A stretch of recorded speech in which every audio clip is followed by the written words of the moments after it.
Just before we get into the video, let me thank today's sponsor, Skillshare. Skillshare is an online learning community for creators with thousands of classes in design, business, and more.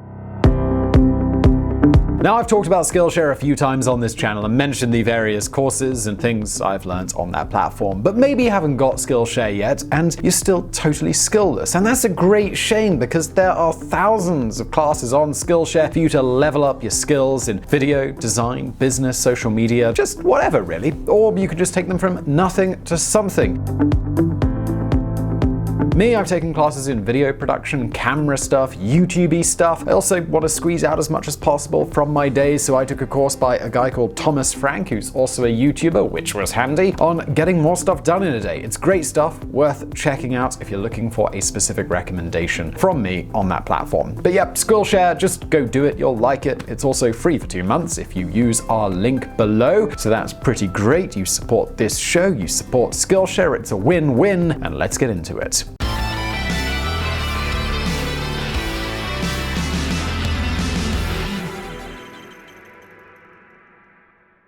It's a fact. China is hot right now. The Beijing regime's influence over the world has never been as great as it is today, and the same applies to China's fame and presence in global media. And you know what? The person responsible for all of that is this man.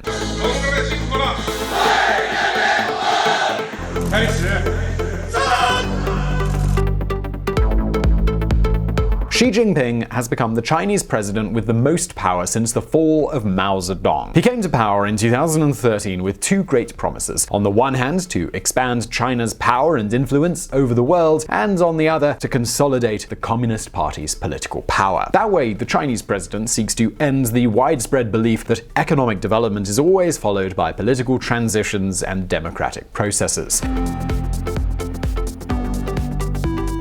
But to achieve his goal and consolidate his power, Xi Jinping needs first to remove two large pebbles from his shoe. Two pebbles he perceives as a threat to China's cohesion and national identity. Yes, I am talking about Taiwan and Hong Kong.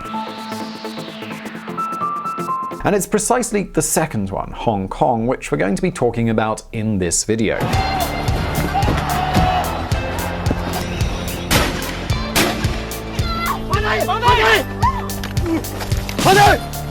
As you probably all know, Hong Kong is currently experiencing the greatest civil protests since the end of British colonization, and they might also become the longest protests. The trigger? The Extradition Law. You see, this law, proposed by Hong Kong's chief executive, Carrie Lam, following Beijing's directives, would allow for the extradition of Hong Kong citizens to be tried and, if applicable, imprisoned in mainland China. In other words, this proposed law would recognize the validity of the courts controlled by the Chinese Communist Party. And even though, in the end, after pressure from the protesters, the proposed law was withdrawn, it's a clear example of how things are working in Hong Kong. But why was this particular proposal the last straw for the people of Hong Kong? What does Carrie Lam's proposal mean? Are we witnessing a historical turning point in the relationship between the former colony and China?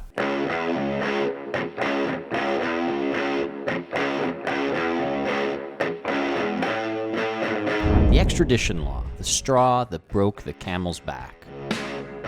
That's right, the Extradition Law is the proverbial straw that broke the camel's back. Because don't think it all began with this legislation, not at all. Beijing's interference in Hong Kong politics and the promotion of pro-Chinese laws by Hong Kong authorities, which actually emanates from the continental regime itself, the Chinese regime, have been somewhat constant since the United Kingdom transferred Hong Kong back to China in 1997. Want an example? Well, check this out. Let's go back to the year 2003. Just 6 years after its transfer to China, the Hong Kong executive proposed the so-called National Security Law, which sought to ban and punish pro-independence movements. Beijing was seeking, and I say seeking because the law was repealed, to shield its sovereignty over the territory and stamp out any scrap of opposition. However, it didn't let a small obstacle get in its way. China ran into fierce opposition from Hong Kong citizens, which took to the streets, leading to the greatest protest in Hong Kong's history, until now. Yes, the protests of this year, 2019, have already far exceeded those of 2003, and the truth is that there are plenty of reasons why.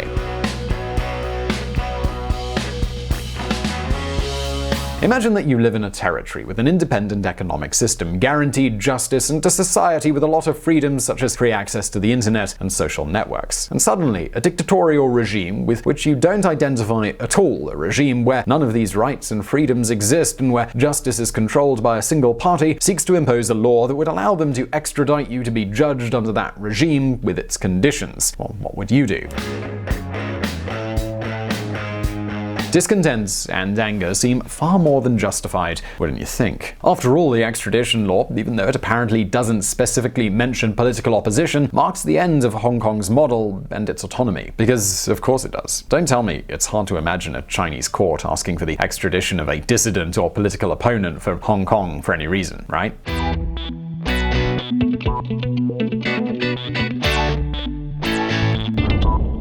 Hong Kong extradition law is a death sentence for Hong Kong, says exiled bookseller Lam Wing-Ki. Beijing will use this law to control Hong Kong completely. Freedom of speech will be lost. In the past, the regime kidnapped its critics, like me, illegally. With this law, they will abduct their critics legally. Well, the fact is that the discontent is so great that according to a recent study of the public opinion program of the University of Hong Kong, rejection of China has never been as strong among Hong Kong citizens as it is now.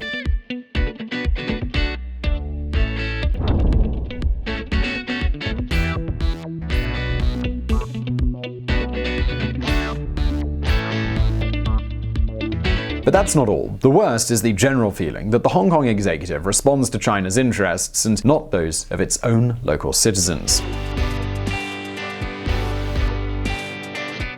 And that's a problem in a territory where citizens cannot change things because the truth is that democracy doesn't exist. In Hong Kong, not all citizens are allowed to vote, and the government chief executive himself is proposed by Beijing. You see, in a normal democratic and free country, if a ruler does badly, if he or she rules against the people's interests or is discovered favoring other interests, people stop voting for that person or that party, and then they can start undoing the bad policies.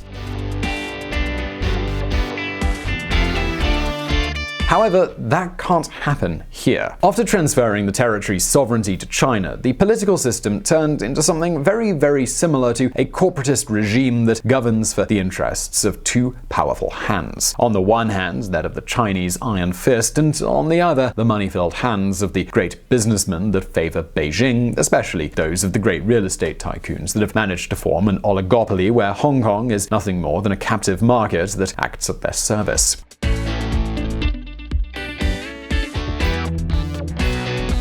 Surprised? Well, you shouldn't be. In fact, the Hong Kong political system, it feeds this model a lot.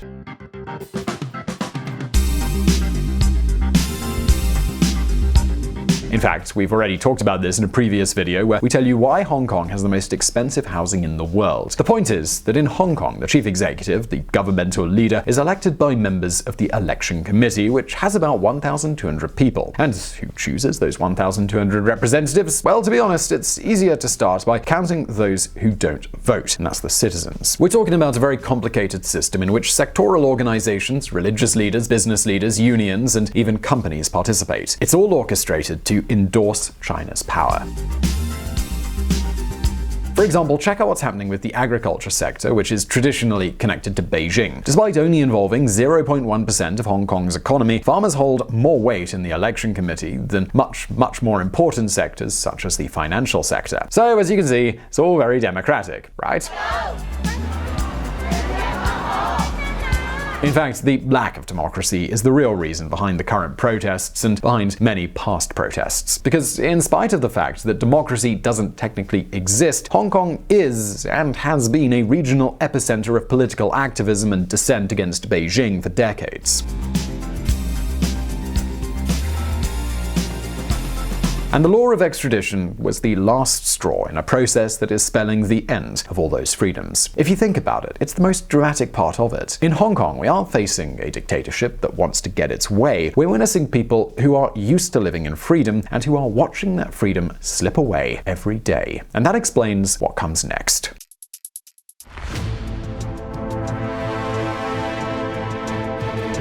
Triple freedom, downhill with no brakes. That's right. In Hong Kong, the three freedoms are in free fall: economic, individual, and political freedom. All three have worsened since China took over in 1997.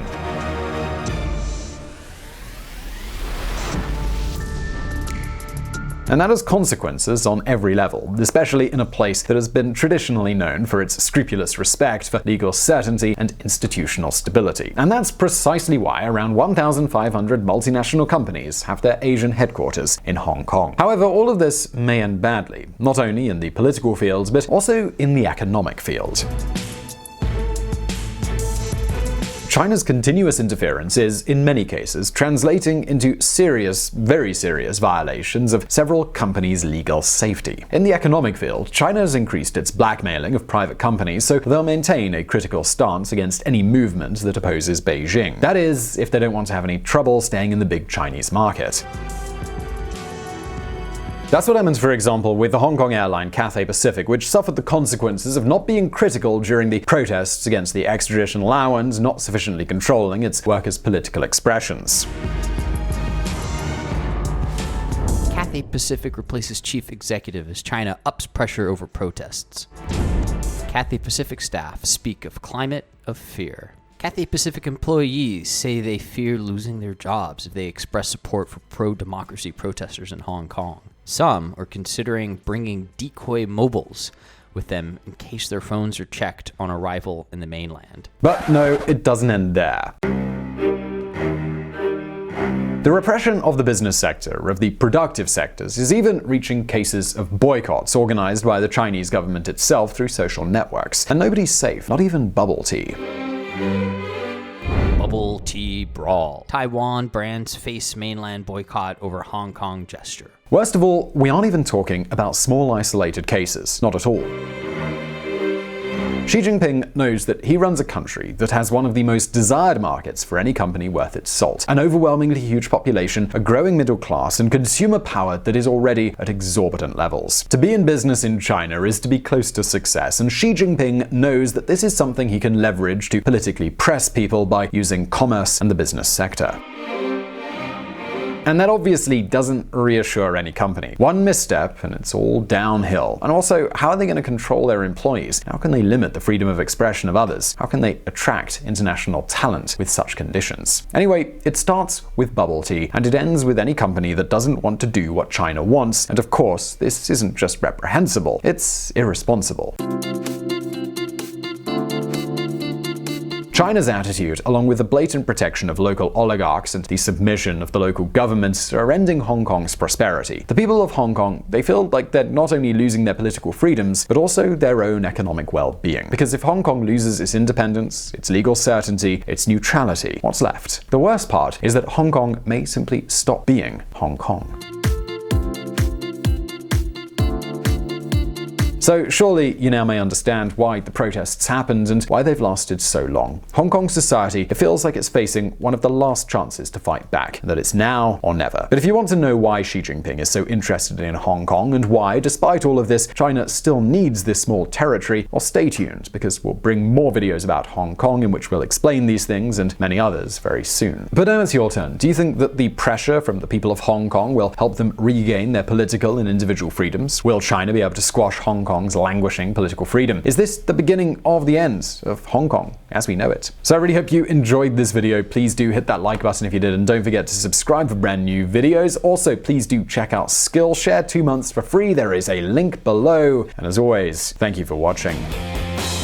If you want to learn more about politics and world affairs and hear some more of my lovely voice, come check out the Reconsider podcast, where we don't do the thinking for you. Find Reconsider at www.reconsidermedia.com or on Apple or Google Play or your favorite podcatcher.